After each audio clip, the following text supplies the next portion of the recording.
სახელითა მამისათა და ძისათა და სულისა წმინდისათა ჩვენთან ნაცვლად მოგილოცავთ დღევანდელ დღეს დღევანდელი დღე საკმაოდ დიდი წმინდანებით აღინიშნება წმინდა ანდრია პირველწოდებულის, რომელიც პირველი შემოგზავნა საქართველოში ქრისტიანობის გასავრცელებლად. დღეს არის წმინდა ვახტანგ გორგასლის, რომელმაც ავტოკეფალია მოუპოვა ქართულ სამოციქულ ეკლესიას. დღეს არის პირველი კათალიკოსის პეტრეს და მისი შემდგომი კათალიკოსის სამუელის სენება. ის რომ დღევანდელი დღე მართლაც საზეიმო განწყობას გვაძლევს, რომ გავიაზროთ თითოეული მათგანის ღვაწლი ღვთის წინაშე და წინაშე ქართველი ერის წინაშე ნამდვილად დიდი დღესასწაული არის. სამწუხაროდ ეს დღესასწაული საზეიმოდ არ აღინიშნება გარდა იმ ტაძრებისა, სადაც სწორედ მათ სახელზე არის აშენებული ეს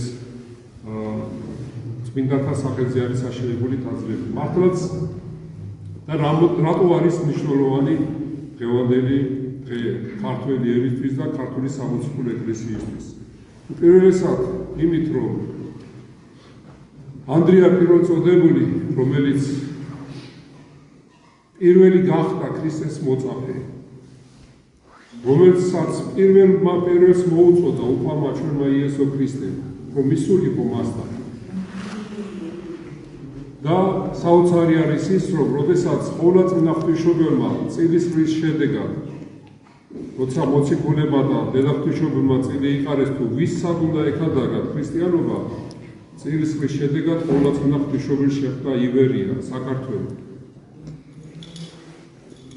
მაგრამ ჰქონდა გამოცხადება უფლის იესო ქრისტესზე ყოვლადწმინდა ღვთისმშობელ დედას, რომ შენო მალე გარდაიცვალებიო, გახდა მართლმადიდანო და შენს წირხვეთ ქვეყანაში გააგზავნეო ანდრია, გაატანე შენი ხელთუქმნელი ხატიო და ის იქადაგებს ქრისტიანობას საქართველოში. და მართლაც ეს ბრძანება აღსრულდა.